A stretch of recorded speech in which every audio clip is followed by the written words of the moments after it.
kekudusan Tuhan, kami tidak bisa datang kepada Engkau Tuhan. Ya Tuhan, kami mau menyembah, kami mau belajar dari Engkau Tuhan. Biar Roh Kudus Engkau terus memimpin setiap kami Tuhan. Ini sebagai ibadah perdana di NLCC Tuhan. Tuhan, biar Engkau bekerja di dalam hidup setiap kami Tuhan. Biar setiap kami mempunyai telinga mendengar dari Engkau Tuhan. Bahkan kami bisa menerapkan Tuhan, menjadi praktikan dalam hidup kami Tuhan. Dan kami serahkan semua di tangan Engkau Tuhan. Kami percaya Roh Kudus Engkau akan menuntun setiap kami. Di dalam nama Tuhan Yesus yang percaya, katakan amin.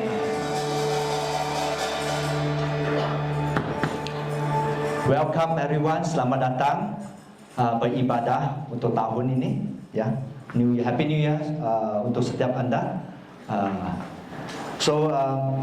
Sebelum kita masuk dalam firman Tuhan, saya berharap anda bukan setakat menjadi jemaat saja, yaitu jemaat biasa.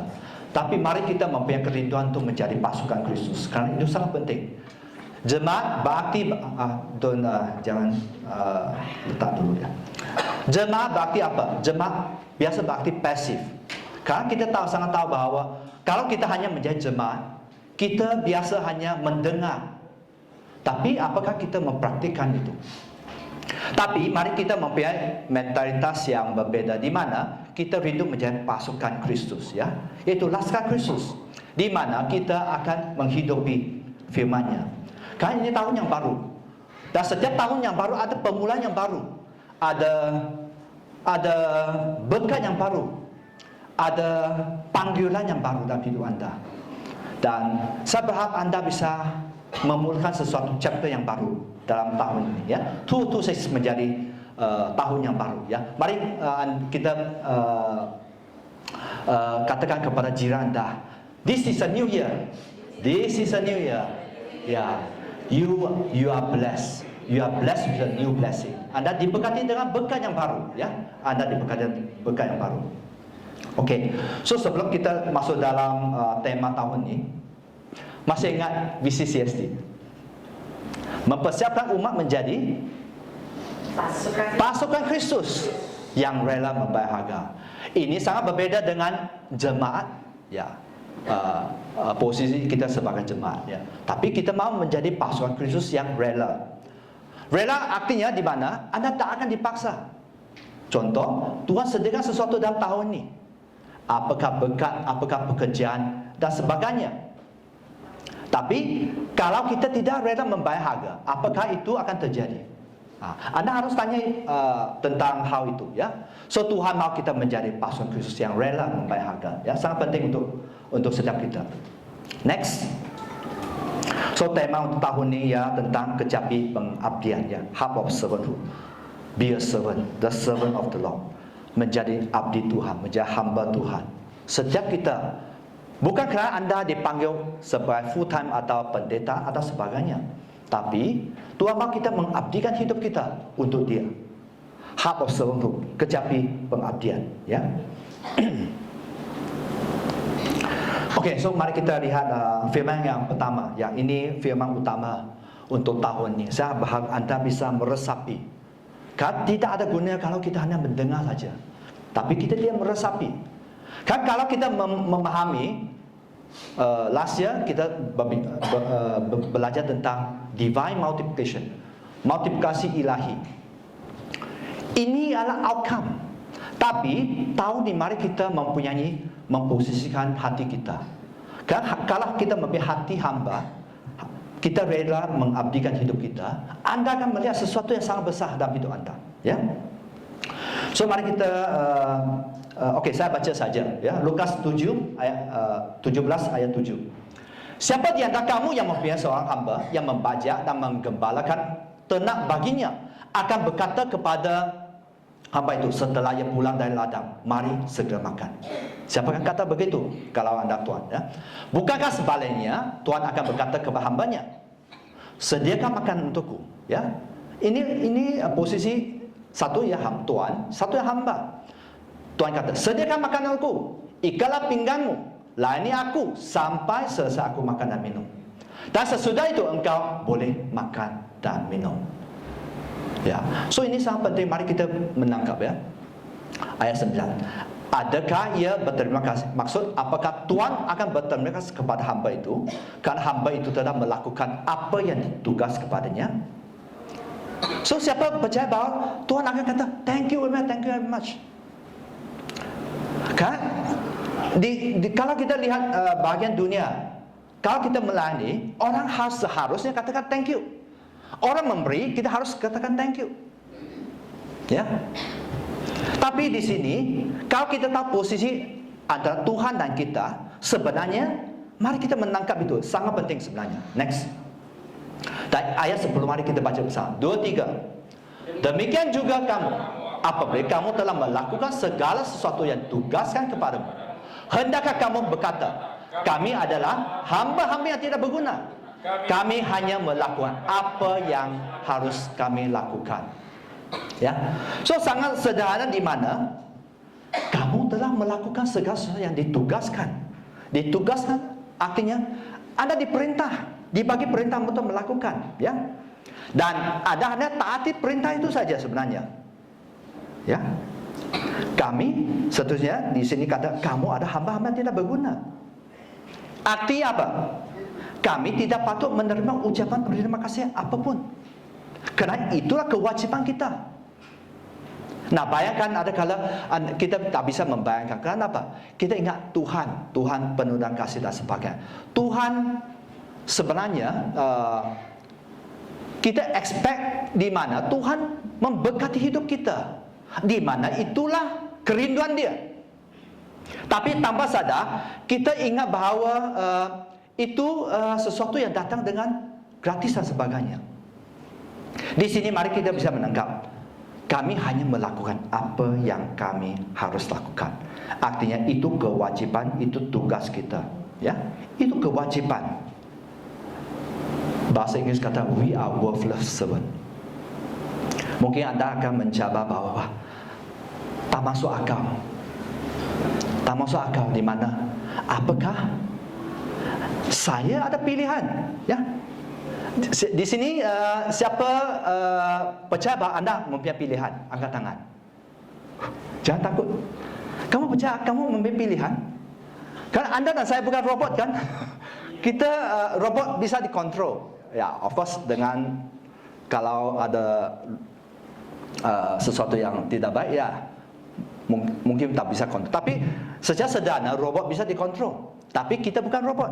Di mana Tuhan memberi kita kebebasan bebas. Dan mari kita menangkap tentang itu. Tuhan ialah Tuhan. Memang Tuhan sangat mengasihi, Allah ialah Bapa sangat mengasihi kita. Tapi satu sisi juga kita ada kala melihat bahawa Allah Bapa, Dia Bapa. Apa artinya Bapa? Cintai, mengasihi, memenuhi semua keperluan dan sebagainya. Ini Bapa, ini fungsi Bapa. Tapi salah satu sisi di mana Allah kita juga ialah Tuhan. Tuhan Yesus. Dia Jehovah. Ya, okay, next. So di sini di Ulangan, mari kita di sini ada saya baca saja Ulangan 10 ayat 17 di mana firman kata sebab Tuhan Allahmu Allah segala Allah. Tuhan segala Tuhan. Allah yang besar, kuat dan dahsyat, tidak memandang bulu, ya, ataupun menerima suap.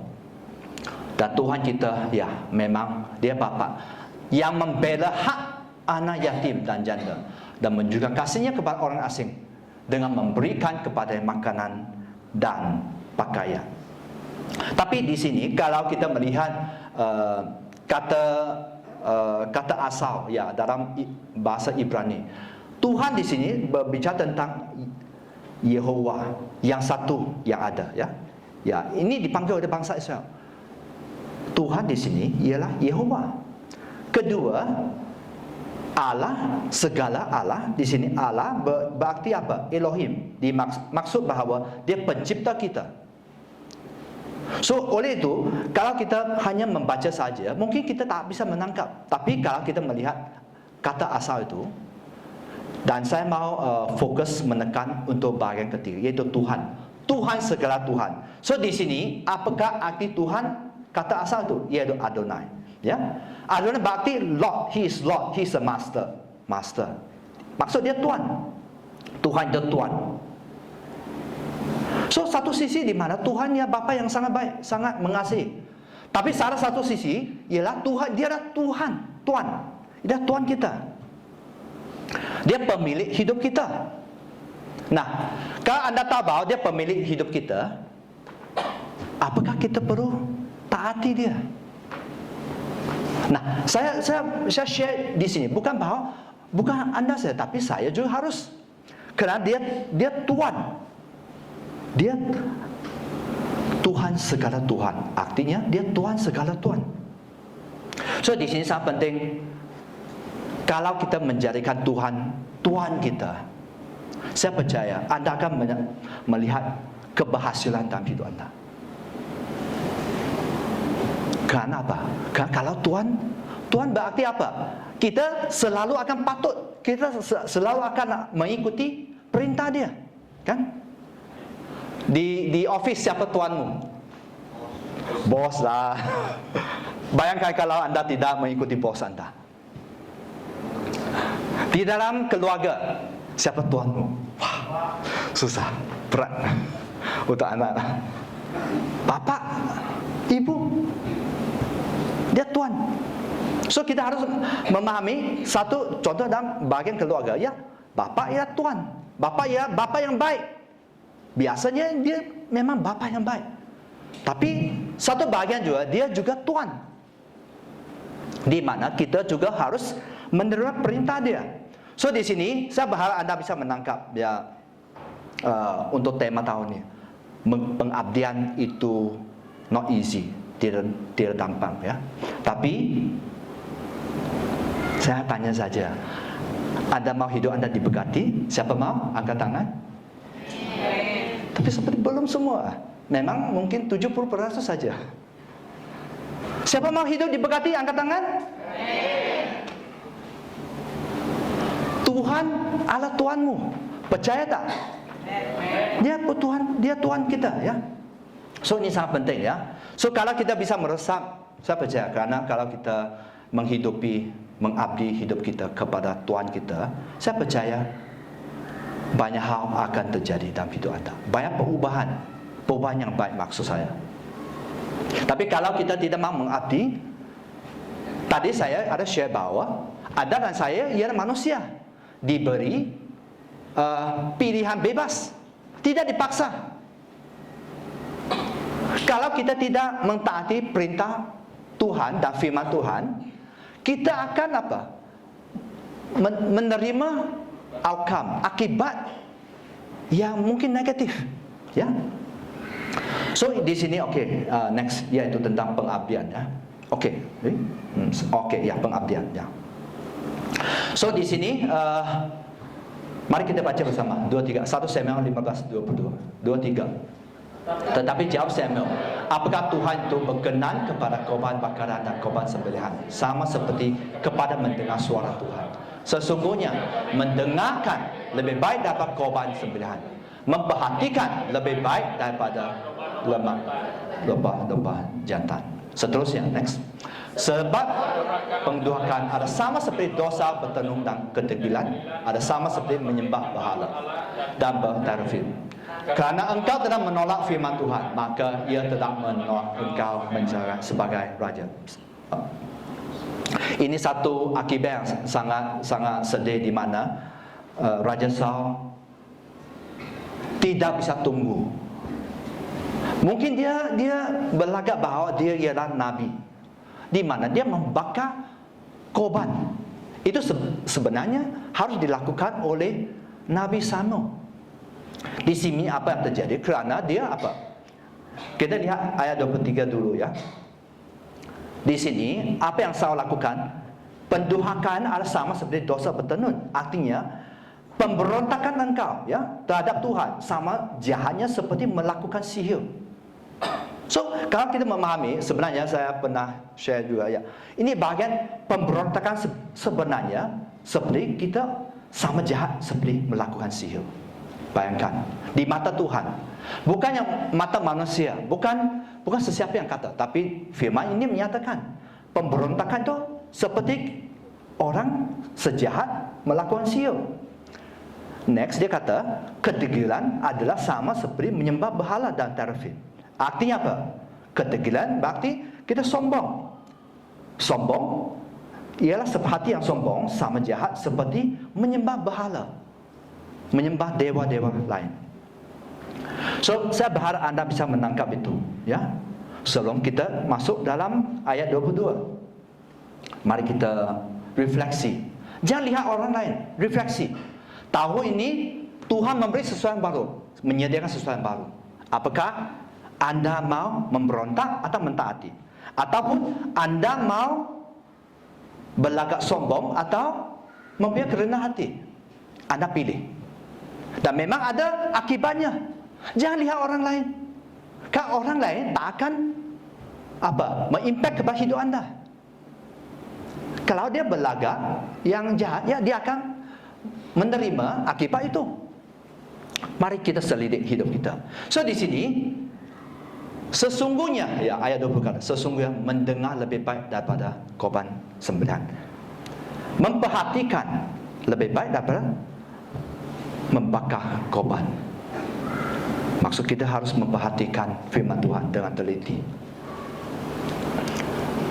Anda mau mengalami divine multiplikasi, ya, multiplikasi ilahi, diberkati berlimpah-limpah, atau anda mempunyai tujuan sesuatu, mungkin anda mempunyai target sesuatu, mungkin kerana anda tidak mentaati, mungkin kerana anda memberontak atau anda sombong, Tuhan bisa menghalang berkat itu. Kan satu sisi anda harus tahu Tuhan kita adalah Bapa, ya, Bapa penuh dan kasih. Tadi kita menyembah penuh dan anugerah, full of grace of God, Bapa kita. Tapi satu sisi di mana dia adalah Tuhan. Apa arti Tuhan? Kita lakukan bagian itu, kita akan menerima berkat sesuai firman Tuhan, sesuai apa yang sudah Tuhan tetapkan. Kita akan menerimanya kalau kita mentaati. Ya, so mari kita tahun ini belajar untuk memperhatikan. Saya percaya waktu kita rela menjadi servant of the Lord, hamba Tuhan, abdi Tuhan, anda akan melihat banyak perubahan dalam hidup anda, banyak perubahan. Dan firman itu bukan satu bahagian saja, banyak bahagian di mana kita dipertanggungjawabkan untuk menelitinya. Meneliti firman bukan pastor, bukan tanggungjawab pastor. Meneliti firman Tuhan ialah tanggungjawab anda. Ya, mau diberkati? Mari kita meneliti firman Tuhan bersama, ya. Okey, so ini sangat penting, ya. Saya berharap anda bisa menangkap, memperhatikan. Mari kita mendengar, memperhatikan suara Tuhan, firman Tuhan dan sebagainya. Pengabdian next, ya. So pengabdian ada berapa poin? Apa arti pengabdian? Pengabdian, ya, satu bahagian bahasa Inggeris immediate obedience to the voice of God. Immediate obedience artinya ketaatan langsung pada suara Tuhan. Ketaatan langsung pada suara Tuhan. Nah, kalau Tuhan panggil anda, yuk layani Tuhan, yuk memberi kepada kerajaan Allah dan sebagainya, anda harus apakah ini dan itu. Orang yang mengabdikan hidup, waktu kita mengabdikan hidup, artinya kita tak ada pilihan. Kita bisa say no to God. Yes, boleh. Tapi memang kalau kita say no, memang ada akibatnya. Di mana ini sepertinya contohnya, ya, sangat sederhana, ya. Kalau di tempat pekerjaan bos, ya, bos kata kerjakan semua projek itu sampai habis hari ini. Bagaimana anda kata, no bos, apa terjadi? Kalau bos anda dah murah hati, dia akan memberi kesempatan. Kali kedua dia akan memberi kesempatan. Kali ketiga dia akan memberi kesempatan. Apakah akan sampai kali ketujuh? Nah, anda harus tanya. Tapi kalau kita kata, yes bos, apa tanggungjawab diberi oleh bos anda. Ya bos, saya bisa, saya lakukan. Karena saya belajar sesuatu juga ya.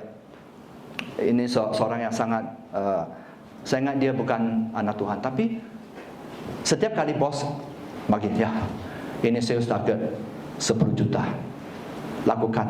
Siapa boleh lakukan? Pertama kali kata, bos yes.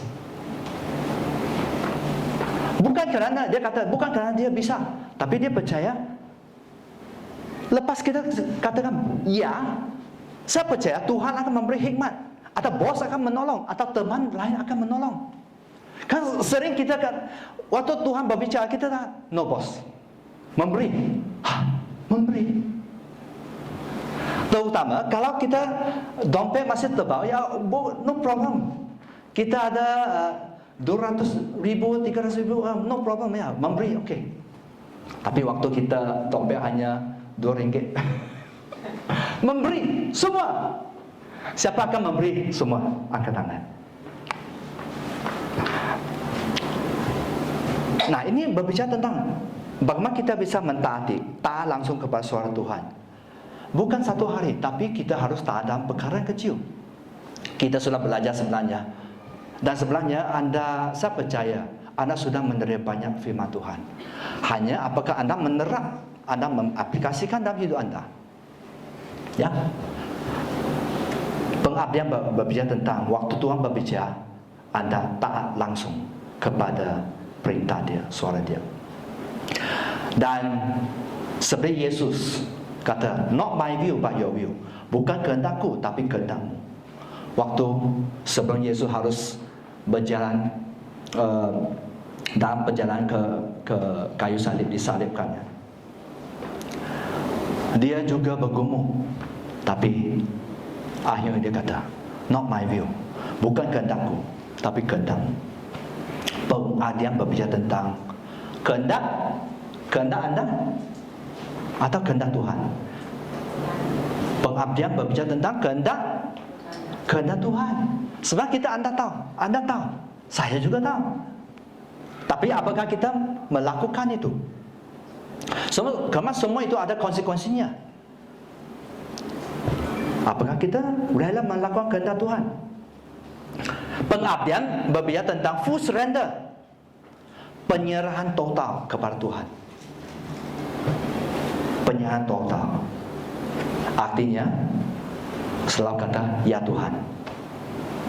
Firman Tuhan banyak ayat kata ya Tuhan, utus aku.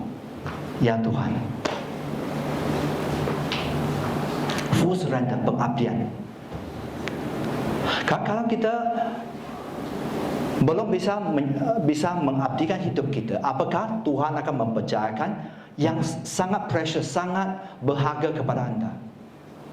Kalau kita lihatlah tentang beberapa hamba Tuhan yang dipakai sangat luar biasa, di mana mereka bisa membangkitkan yang mati, mendoakan orang terus sembuh, orang tuli mendengar, orang buta melihat. Kerana apa? Kerana mereka surrender total kepada Tuhan. Surrender total. Artinya tak ada lagi kehendak saya. Tak ada lagi kehendak saya atau kehendak anda. No. Karena Tuhan hanya akan mempercayai sesuatu yang berharga kepada mereka yang bisa dipercaya. Betul kan? Contohnya anda panggil orang simpan mungkin wang anda atau dompet anda. Anda bagi kepada siapa? Apakah anda akan bagi kepada orang yang belum kenal? Orang mungkin kamu kurang tahu apakah dia bisa dipercaya? Siapa akan memberi kepada dompet kepada orang yang begitu? Angkat tangan. Tak ada lah. Kita bijak Pak. Kalau berbicara tentang uang, kita sangat bijak. Kita sangat bisa menghitung. Tapi di sini Tuhan mau bawa pengabdian hidup kita berarti apa? Full surrender, penyerahan total. So waktu saya share firman itu bukan untuk anda saya, tapi untuk diri saya juga. Penyerahan total. You want? Mungkin anda di antara kata no. But you want blessing? Siapa mau diberkati? Siapa mau terobosan keuangan? Siapa mau disembuhkan? Siapa mau pemulihan tubuh, jiwa, roh? Siapa mau? Siapa mau mengabdikan hidup anda kepada Tuhan? Bukan kepada kami, tapi kepada Tuhan. Anda harus pilih, membuat pilihan. Dan semua ini bermula dengan hal yang kecil. Tuhan bicara kalau kita dia taat. Kedua, Tuhan bicara kalau kita taat. Tapi kalau kita belajar dari hidup Samuel, waktu dia kecil, dia dengar. Tapi dia kurang apa ya? Dia tidak sharp. Maksud dia not so sharp. Kurang tajam. Kali pertama Tuhan bicara, dia ingat bos dia, tuan dia, iaitu Eli yang panggil dia. Kedua, dia ingat Eli yang panggil dia, tuan dia. Ketiga, Eli kata, ini bos besar. Okey. So di sini mari kita belajar ya tentang pengabdian untuk diri anda. Pengabdian sebenarnya juga berbicara choose obedience once, then settle for the rest of his life. Artinya apa? Pilih ketaatan sekali, lalu tetaplah untuk sisa hidup anda, untuk seumur hidup anda. Pilih ketaatan sekali. Banyak kali ya kita akan mengapa ada kala kita bergumul membuat keputusan? Mengapa? Karena kita belum menetapkan. Kita belum, contohnya ya, nanti Chinese akan datang. Saya tak tahu tentang program anda. Ya. So, kalau orang tanya, ya, Chinese anda pergi ke mana? Holiday. Holiday ke mana? Tak tahu. Tak tahu artinya belum tentu anda akan pergi holiday, kan? Karena anda belum menetapkan, anda belum bertekad. Sejak sedar, anda belum bertekad. Pilih ketaatan sekali, lalu tetap untuk seumur hidup anda. It's not easy. Saya juga akan bergumul. Saya jujur. Tapi apakah? Nah, tadi saya tanya, apakah anda mau hidup anda diberkati? Sungguh-sungguh diberkati. Ada terobosan, ada breakthrough. Anda harus tanya itu. Mari kita pilih ketaatan sekali. Choose one. Whatever it costs, you do it. Siapa mau angkat tangan? Okey. Saya percaya kalau anda memberi kerinduan, Tuhan akan memberi kekuatan. Tapi kalau anda masih goyang kaki, saya lihatlah, dia angkat tangan. Okey, saya lihatlah. Dia kata dia sudah berterak, maksud dia sudah bertekad. No lah. Okey, saya lihat dia lah, hidup dia. Mungkin anda tunggu 1 tahun dah. Wah, dia sangat diberkati. Dia mengambil terobosan, dia sudah sembuh, dia sudah dipulih dan sebagainya. 1 tahun, siapa mau tunggu berkat selepas 1 tahun? Siapa mau? Siapa tak mau tunggu sampai 1 tahun sudah diberkati? Angkat tangan. Tak banyak juga. Tak banyak juga, mungkin 20% saja. Mari waktu saya share tentang tema itu, saya percaya bahawa itu bukan sesuatu yang senang, tapi you have to decide. Anda harus buat keputusan bagaimana hidup anda ke depan dan sebagainya. Keputusan anda akan mempengaruhi semua, ya. So ada kala ketaatan itu berat, ya, dan ada kala tidak masuk akal. Ada kala tidak masuk akal, ya. Dan saya percaya saya masih ingat waktu pertama kali sebelum saya melayani penuh masa. Waktu itu bukan sebagai pastor, ya, tapi sebagai staf penuh masa. Sebelum itu saya tak pernah memikirkan untuk melayani penuh masa. Tak pernah. Pandangan saya, hitungan saya, selepas 40-50 sudah mempunyai lebih banyak uang ya.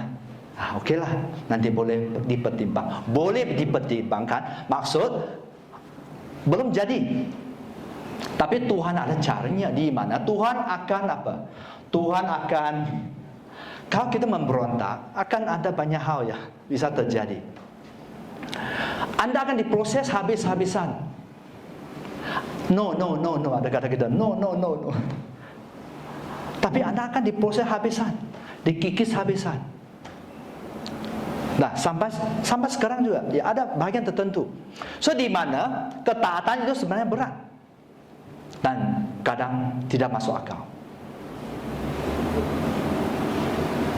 Mungkin untuk sebagian Anda, Tuhan rindu Anda mempunyai terobosan di mana Anda melayani Tuhan. Hanya waktu saja. Apakah Anda rela? Karena sebenarnya melayani Tuhan ialah satu kehormatan. Satu kehormatan sebenarnya. Kalau kita memahami, kita melayani Tuhan, kita akan lebih dekat dengan Tuhan. Kita akan lebih lebih berkenan di mata Tuhan. Kita akan diproteksi Tuhan. Banyak kelebihan. Kita bahkan kalau kita melayani Tuhan, Tuhan melihat ketaatan kita. Karena firman kata, carilah dahulu kerajaan Allah dan kebenaran, semua akan ditambahkan. Semua termasuk wang dan sebagainya, semua yang Anda rindu. Tapi ada kala kita tak mau. Kita ingat itu terberat. Apa? Why get serving God? Why get? Bagi waktu, bagi wang dan sebagainya. Nah, untuk Anda mungkin permulaan, Anda harus membuat keputusan. Apakah Anda mahu mengabdikan hidup Anda kepada Tuhan? Karena ini hanya hal yang kecil, di mana Tuhan memberi kesempatan. Anda harus tahu bahawa kalau Anda say no, Tuhan bisa pakai orang lain. Tuhan bisa pakai orang lain. Karena kalau sesuatu, jika Tuhan sudah menetapkan, Dia akan menjadikan itu ya. Dia akan menjadikannya. Mungkin Anda akan diproses dengan sangat berat. Atau Anda melihat bahawa mungkin kalau Anda tetap memberontak, tetap tidak mau mengikuti rencana Tuhan, Tuhan bisa pakai orang lain. Di mana? Seperti Isa menjual hak sulung kepada Yakub. Dia akan dilewati. Anda akan dilewati. Di mana sebenarnya sebenarnya Tuhan sudah menerapkan janji itu dalam hidup Anda, tapi kerana Anda say no, because it's a free will, kebebasan untuk membuat keputusan. Anda say no, okeylah, Tuhan pakai orang lain. Dan lepas itu Anda akan lihat hidup akan sangat berbeza. Bahkan kalau kita jauh dari Tuhan, hidup Anda bisa hancur. Setiap ya, Tuhan tidak melihat bulu sesiapa ya. Tuhan bisa menetapkan ya. So ini sesuatu pengabdian, berapa hal tentang pengabdian. So ada seorang hamba Tuhan ya, Rhys Howard ya. Beliau waktu perang dunia kedua, Tuhan panggil dia berdoa untuk bangsa-bangsa waktu perang dunia kedua. Pada pertempuran tertentu, pada tanggal tertentu, Tuhan panggil dia berdiri berdoa syafaat. Dan apa yang terjadi ialah beliau taat. Beliau berdoa dengan tepat. Beliau berdoa melawan rencana Hitler ya, dari Germany. Karena waktu Tuhan panggil Anda, ada rencana tertentu. Dan memang kita tahu bahawa akhirnya memang Germany kalah dalam perang dunia kedua. Dan dia menjadi orang yang mengubah sejarah dunia. Ini hanya salah satu hamba Tuhan, salah satu hambanya yang taat karena obedience, karena ketaatan, ya. Karena ketaatan dia berdiri untuk banyak bangsa. So di sini mari kita perhatikan apakah kita mau mengabdikan hidup kita. Karena ketaatan akan mempertajamkan pendengaran anda, ya, menjadikan anda lebih tajam. Ada kala anda tanya, mengapa saya tak bisa dengar dari Tuhan? Mengapa? Mungkin anda tidak taat, atau mungkin anda memberontak dan sebagainya. So saya share kepada anda petang itu, jangan lihat orang lain, selidik diri kita. Apakah kita tajam mendengar dari Tuhan? Ya. So di sini satu bagian, ya, konsistensi, ya, dalam ketaatan tidak dibangun dengan pengulangan, tetapi dengan tekad. Artinya apa?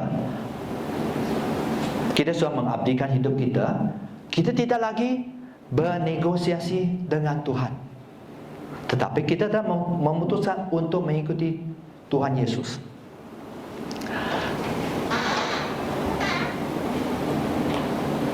Siapa pernah negosiasi dengan Tuhan? Saya banyak. Oh, tak ada, ya, di sini sia-sia. Tak pernah menegosiasi dengan Tuhan. Wah, Tuhan kata, buat itu. Yes, boss. Itu sepatutnya hidup anda akan sangat diberkati. Kalau anda setiap kali Tuhan kata, anakku, lakukan itu. Anakku, tabur. Anakku, buat itu. Anakku, melayani dan sebagainya. Hidup anda sebenarnya akan sangat diberkati. Kalau rencana Tuhan sebenarnya untuk rencana baik, ya. Tak ada rencana jahat. Manusia ada banyak rencana jahat, tapi Tuhan tak ada rencana jahat. Rencana semua baik. So di sini mari kita perhatikan, ya, mengapa kita selalu masih nego dengan Tuhan? Karena kita belum bertekad untuk mengabdikan hidup kita kepada Tuhan, ya. So mari kita perhatikan itu, ya. Next, oh ya, obedience come with cost, ya. Ini firman yang sangat sederhana. Saya percaya anda sudah pernah baca. Mari kita baca bersama 2, 3. Katanya kepada mereka semua, setiap orang yang mau mengikuti aku, ia harus menyangkal dirinya, mengikut salib setiap hari dan mengikuti aku. Okay, stop, ya. Tuhan panggil kita mengikuti dia, menyangkal diri kita, semua kepentingan pribadi. Kalau anda percaya bahawa Matius 6:33, carilah dahulu kerajaan Allah dan kebenaran, semua akan dibagi. Dan memang Tuhan milik, Tuhan akan melakukan itu. Tuhan mahu kita menyangkalkan diri kita, kepentingan kita, dan pikul salib. Ada satu, kita harus bayar sesuatu, ya, untuk mengikuti Tuhan. Kalau orang kata kita menjadi orang anak Tuhan akan diberkati, ya, mungkin permulaan. Tapi seterusnya Tuhan mau kita menjadi lebih dewasa, di mana Tuhan mau kita menjadi lebih apa? Bisa dipercaya. So kita harus belajar pikul salib dan ikuti dia. So mari kita baca ayat 24. Kerana barang siapa mau menyelamatkan nyawanya, ia akan kehilangan nyawanya. Tetapi barang siapa kehilangan nyawanya kerana aku, ia akan menyelamatkannya. Ya, so sangat jelas, ya. You have to save yourself. Mungkin anda kehilangan. Anda ingat, wah ini beban, ini banyak pekerjaan.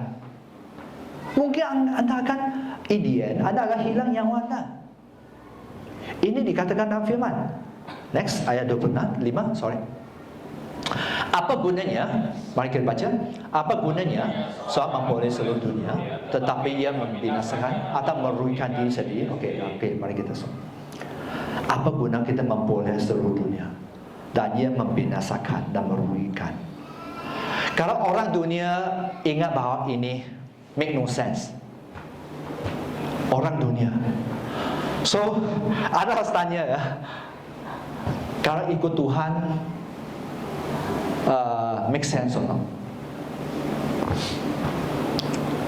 Orang dunia kata dunia baik, pekerjaan itu bagus, terus bekerja. Tak ada salahnya sebenarnya. Tapi kalau fokus kita hanya pekerjaan dan sebagainya dan bukan untuk yang ilahi, anda akan binasa, merugikan diri sendiri. In the end. Ya, ini yang dikatakan dalam firman. Ya. So, mari kita memperhatikan ayat 26, 23. Sebab barang siapa malu kerana aku, karena perkataanku, anak manusia juga akan malu kerana orang itu. Apabila ia datang kelak dalam kemuliaannya dan dalam kemuliaan Bapa dan malaikat-malaikat kudus. So, di mana Tuhan akan datang kali kedua. Ya, Christmas kita celebrate di mana Tuhan dilahirkan. Allah dia menjadi manusia. Tapi dia sudah disalibkan, dia bangkit, dia sekarang di tangan kanan Allah Bapa. Dia akan datang satu kali lagi, di mana kalau kita tidak berkenan di mata dia, kita akan diterima dia. Ya. So di sini sesuatu yang mari kita perhatikan ya. So pengabdian berarti apa? Untuk hidup itu Rhys Howes ya, bangsa Inggris. Setiap kali ya, beliau tidak berhenti berdoa ketika doanya dikabulkan atau dijawab, artinya dijawab. Waktu saya tanya, waktu doa anda dijawab, apa yang terjadi? Anda akan stop. Oh, kemenangan. Oh, saya dapat pekerjaan baru. Biasa kan? Ini manusia biasa. Tapi apa yang beliau lakukan ya? Ia berhenti berdoa ketika Tuhan melepaskannya. Dan ketaatan jenis ini menentukan kepercayaan yang mendalam. Bukan yang biasa-biasa. Kepercayaan mendalam dan kepercayaan menuntut penyerahan total kepada Tuhan. Ketaatan menuntut kepercayaan yang mendalam. So bagaimana anda bisa menerima kepercayaan yang mendalam? Maksud anda akan menerima kepercayaan mendalam, anda harus mula dengan sesuatu yang sederhana, hal yang kecil. Kalau Tuhan, contohnya Tuhan kata pergi jemput orang itu. Kalau anda tak ada kerinduan itu, ya hal kecil sudah tak bisa dipercaya. Apakah mungkin Tuhan sedang sediakan mobil yang cantik besar, MPV? Ada kala kita tak masuk akal ya. Kita ingat beban. Saya sangat lelah dan sebagainya. Sebenarnya saya belajar waktu kami ke Indonesia ya. Berapa hari ya, belum bulan. Satu yang menjamah saya ya ialah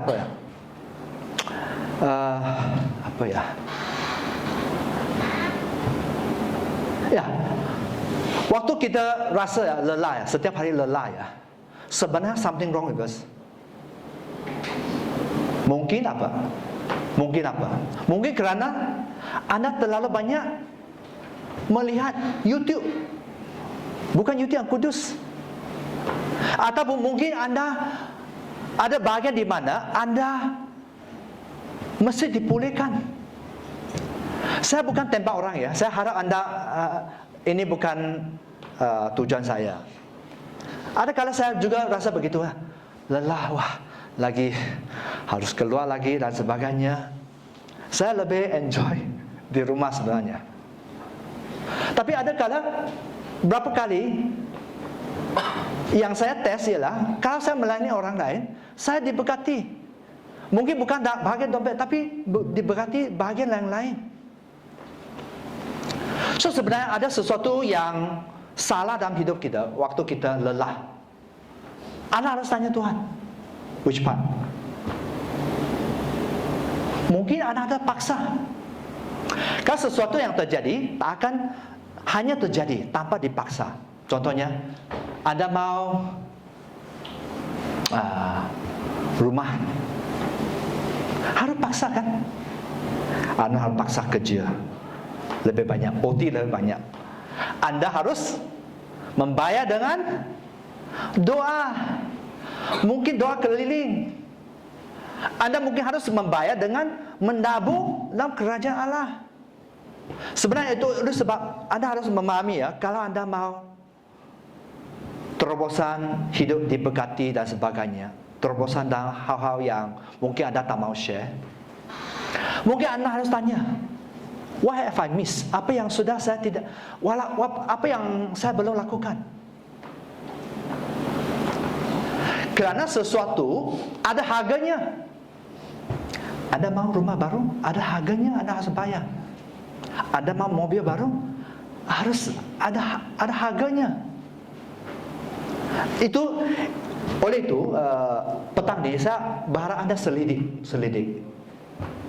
Pengabdian total bisa terjadi, pasti bisa. Kan dalam firman kata nothing is impossible, kan? Siapa percaya nothing is impossible? Angkat tangan. Siapa percaya? Tak banyak juga. Mungkin 20%, 30% saja. Ayo.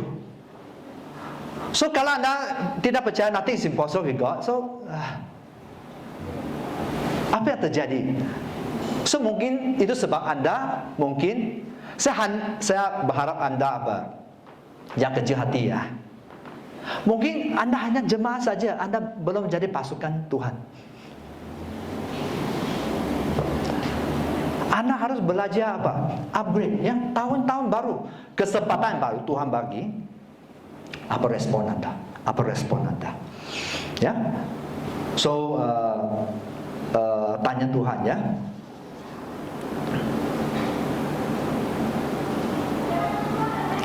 So ini berapa hal yang harus kita, karena hidup kita hidup, we walk by faith not by sight ya. Hidup kita adalah kerana percaya.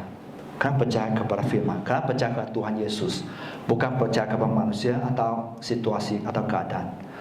Bukan kerana melihat. Hidup kita adalah hidup kerana percaya, bukan kerana melihat. Not you see. Dan kami dengar juga ya, mungkin tahun ini bukan, it's not easy for everyone. Saya tak tahu apa yang akan terjadi. Ada hamba Tuhan berbicara, ya, kita menerap dan sebagainya. Dan kita harus selalu bersedia menghadapi apa yang akan datang. Next.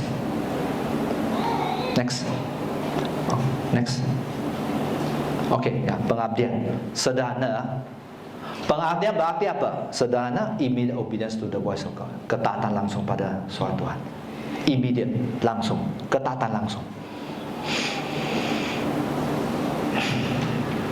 Kedua, bukan kehendakku, tapi kehendak Tuhan.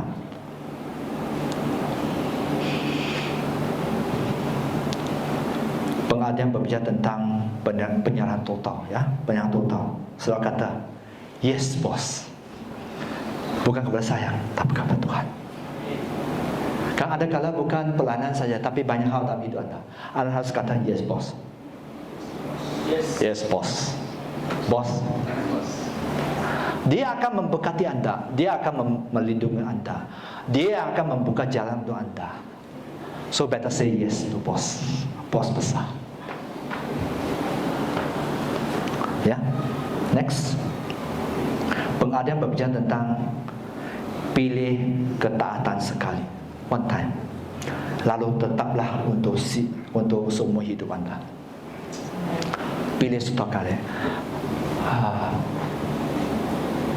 Dorongan saya ialah jangan terlalu banyak nego. Kan ada kala nego boleh, ada kala nego tak boleh jalan. Karena bos ini ya dia serba tahu. Itu masalahnya. Bosnya serba tahu. Tak ada gunanya kita bisa kata alasan yang sangat baik, tapi bos serba tahu. So ya. So Anda mau terus nego, ya itu pilihan. So pilih ketaatan sekali. dan tetapkan itu. Ya. Apapun biaya, apapun korban yang harus dibayar.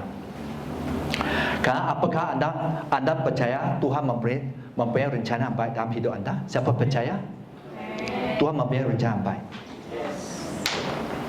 Memang Tuhan mempunyai rencana baik untuk semua orang, bukan untuk satu orang, dua orang. Tuhan mempunyai rencana baik untuk semua orang. Oleh itu, kalau anda ingat bahawa Tuhan mempunyai rencana baik, waktu Tuhan berbicara, ya, do this, bagi perintah, lakukan itu, melayani Tuhan, membiaya pelayanan dan sebagainya. Apakah anda mau taat? Oh, adakah waktu itu ya sebenarnya dalam hal keuangan itu akan menunjukkan siapa kita sebenarnya.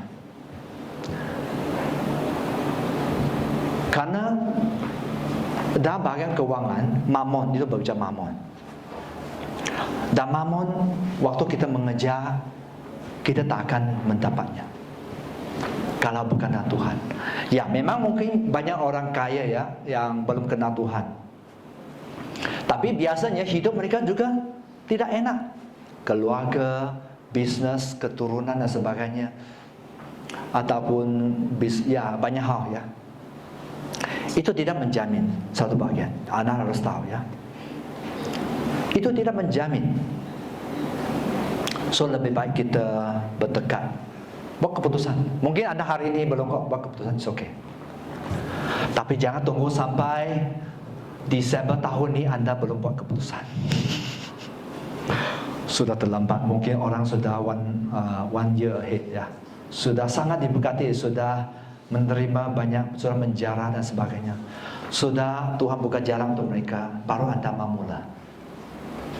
Karena biasanya kalau kita lebih lambat kita mula, apa yang terjadi? Contohnya, kalau anda suka bermain bola sepak ya, anda training ya, biasanya anda harus training selalu kan.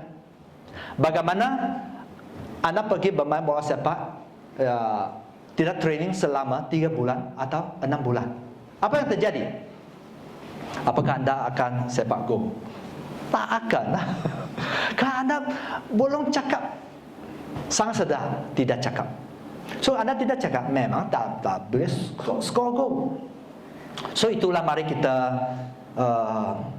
pilih ketaatan sekali. Itu dorongan saya kepada anda. Dan saya berharap anda bisa meneliti itu, ya. Okay, consistency is not built by repetition but resolution. Ya, maksud tekad ya. Konsistensi tidak dibangun dengan pengulangan, tapi tekad. Pengulangan itu menolong. Pengulangan menolong. Tapi waktu kita belum bertekad, berarti apa? Anda belum buat keputusan. Ya, anda bisa melakukan melayani hidup yang sangat baik, tapi karena satu keputusan, anda bisa jatuh atau anda rugi dan sebagainya.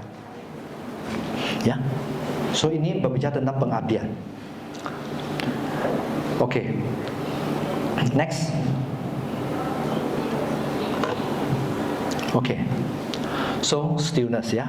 Ini berbicara diam ya. Mari kita baca bersama 2, 3. Diamlah dan ketahui bahwa akulah Allah. Aku ditinggikan di antara bangsa-bangsa, ditinggikan di bumi. Karena Dia Allah ya. Tuhan ada kala mau kita apa? Kudam ya, berhenti berperang.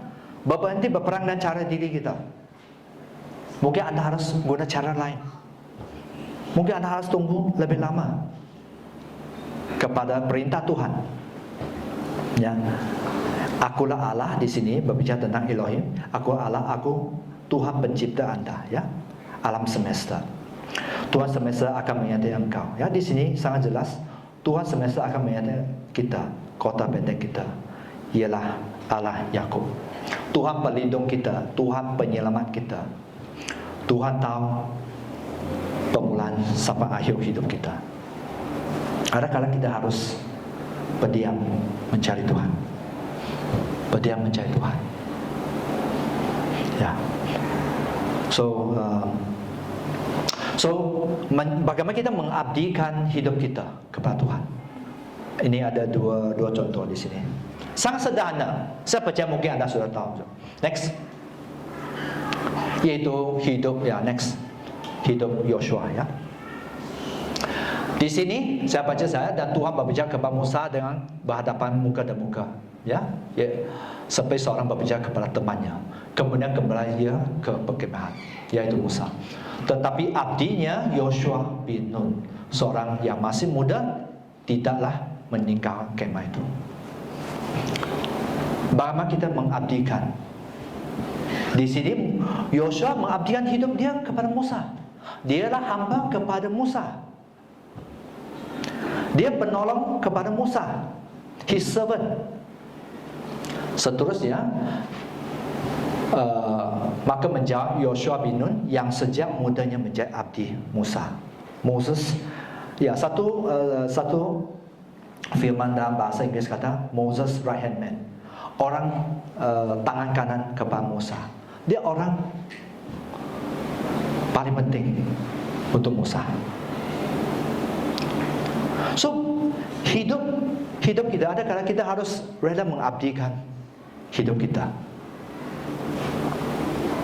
Dan di sini Tuhan memberi contoh di mana hidup Yosua untuk Musa. So di sini seterusnya, next, Musa berumur 120 tahun ketika ia mati. Mata yang belum kabur dan kekuatan belum hilang. Ya, ini Musa. Dia sudah melayani Tuhan dengan sungguh-sungguh. Dia sudah mengabdi hidup untuk Tuhan dia. Mata dia belum kabur. Ada kala kita sudah ada katarak ya. Tapi Musa tak ada katarak. Kekuatannya belum hilang. Wow. Pada umur 120. Bisa bayangkan? Ada kala kita tak bisa bayangkan. Ada kala kita tak masuk akal. Ini berbicara apa? Kalau kita ingat bahawa itu tak masuk akal. Berbicara, anda, you question God. Anda tidak percaya. Saya sederhana. Anda tidak percaya itu bisa terjadi. Pada umur 120, anda masih bisa kuat melayani Tuhan sampai dipanggil. Dan orang Israel menangisi Musa di dataran 30 hari lamanya. Maka akhirnya hari-hari tangisan bergabungan kepada Musa. Seterusnya, apa yang kita lihat ialah Yosua bin Nun penuh dengan roh kebijaksanaan, yaitu hikmatnya. Ya, ini bagian hikmat. Hikmat berbicara apa?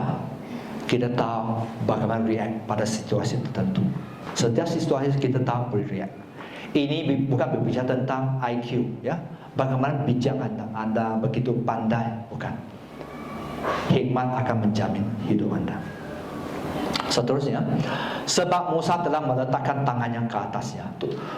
Musa telah menopang tangan dia. Dia memutus dia untuk memimpin bangsa Israel ke tanah perjanjian. Kalau mungkin anda berasa sangat berat, mungkin anda harus mulai dengan sesuatu yang sederhana. Contoh, mengabdikan di tempat pekerjaan. Not easy. Abdi, hamba, artinya tak ada hak. Nah, mungkin anda menantang, tapi bos saya jahat, jelek. Nah, saya mau tanya saja, apakah anda percaya Tuhan memberi rencana yang baik kepada anda? Sebenarnya sering Tuhan mengizinkan situasi untuk memproses hidup kita, menjadikan kita lebih baik, lebih murni, lebih berkenan.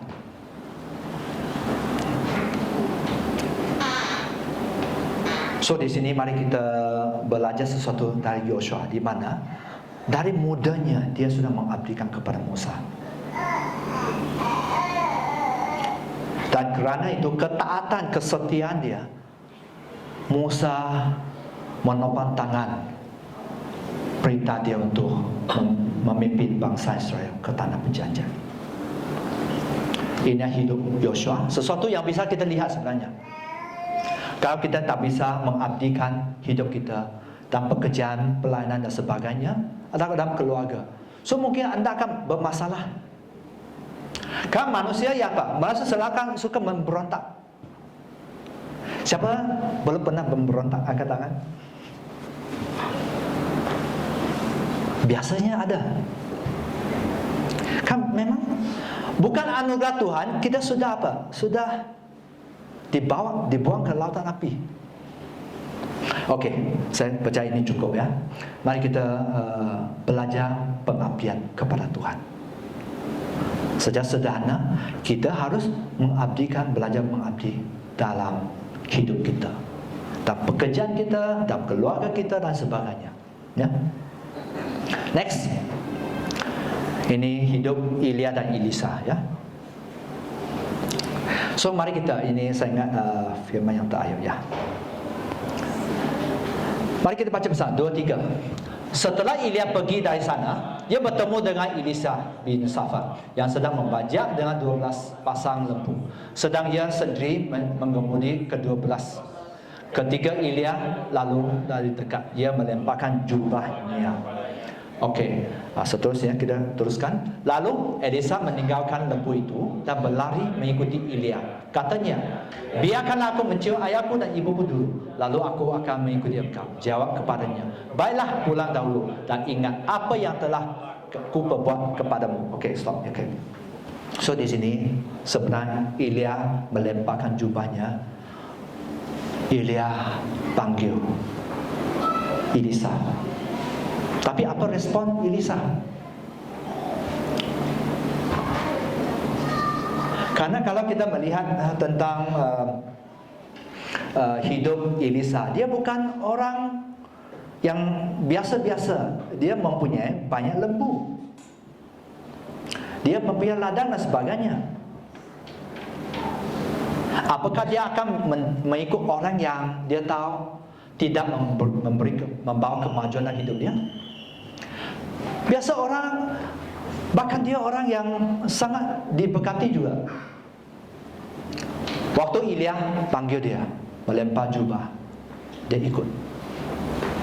Dia ikut. Bahkan ayat 20 katakan Elisa meninggalkan lembu dan berlari mengikuti Elia. Dia tahu Tuhan panggil dia. Nah, ada kala kita, mengapa kita tak bisa mendengar? Anda harus tanya, why? Mungkin anda terlalu keras. Saya juga bisa menjadi terlalu keras. Kita terlalu keras, kita tidak mau respon kepada panggilan Tuhan. Ya. So next, ayat 21. Mari kita baca doa. Lalu berbaliklah ia daripada Elia. Ia mengambil pasangan lembu itu, menyembelihkannya dan memasak dagingnya dengan bajak lembu itu sebagai kayu api. Ia memberi daging itu kepada orangnya. Kemudian makanlah mereka. Sesudah itu bersiaplah ia, lalu mengikuti Elia dan menjadi pelayan. Apa yang anda bisa tangkap? Respon Elia, dia ikuti. Dia kata, yes boss, saya ikuti engkau. Bahkan lepas tu dia mengambil lembu dia, pasang lembu itu, dia sembelihkan, dia masak. Dia masak dengan bajak lembu. Artinya apa? Dia kata, no more membajak di ladang fisik, tapi di ladang Tuhan. Dia sudah memutuskan, dia sudah bertekad untuk mengikuti Elia. Dia tahu bahawa panggilan itu sangat baik. Ada rencana Tuhan. Dan memang kalau kita belajar ya, nah lepas itu mengikuti Elia dan menjadi pelayan, artinya dia menjadi abdi kepada Elia. Elisa menjadi abdi kepada Elia. Akhirnya sebelum Elia dipanggil Tuhan, dia menerima 2 porsi urapan.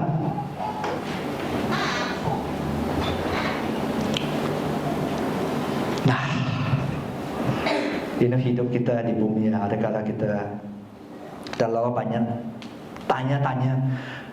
Sometimes it's good to ask. Ada kala baik untuk tanya. Ada kala kalau kita terlalu suka tanya, di mana kita tidak merespon. Kenapa? Berkat rencana Tuhan dan sebagainya. tak akan terjadi kalau kita tidak respon. Tak akan terjadi, tak akan terjadi. Karena dia Tuhan, dia Allah kita. Ya. So ini sesuatu mari kita perhatikan. Ya, perhatikan baik-baik. Bahkan saya percaya bahawa dunia, dalam firman Tuhan berkata dunia akan menjadi lebih semakin jahat, semakin menekan, semakin berat. Ini dikatakan dalam firman. You think you can go through with your strength? Apakah anda ingat bahawa anda bisa melewati semua dengan kekuatan anda? No. Untuk saya kata tak bisa. Memang tak bisa. Saya tahu kekuatan saya juga. Tak bisa. Next. Talents and willingness. Talenta dan kesediaan. Kesediaan berbicara tentang availability dan willingness. Willingness. Willingness berbicara tentang availability dan obedience. Kesediaan, ia berbicara tentang ketaatan. Ia berbicara tentang pengabdian. Jika saya bisa lihat, setiap anda ada talenta. Bahkan ada di anda ada banyak talenta. Banyak talenta.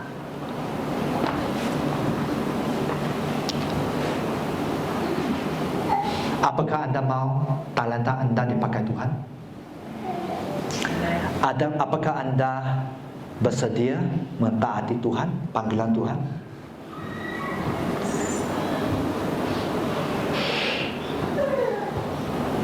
Kan kalau kita belajar talenta bagian talenta, lebih banyak anda mempunyai talenta, lebih baik kita pergunakan untuk Tuhan. Kalau anda tidak pergunakan Tuhan, apa yang terjadi? Tuhan kata, hambaku yang malas dan jahat. Bukan malas tapi jahat.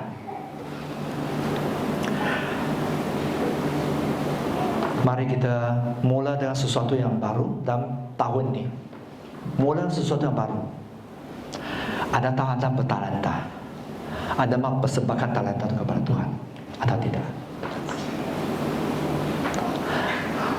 Anda mau sedia mengabdikan hidup anda kepada sungguh-sungguh kepada Tuhan, mengabdikan. Di mana kita tahu bahawa sebagai abdi kita tak ada hak untuk menolak. Kalau kita bisa menolak, bahasa kita belum sampai tahap abdi, hambanya. Ya. Dan saya percaya anda bisa. Bukan dengan kekuatan anda, tapi dengan kuasa Roh Kudus. Anda pasti bisa, ya.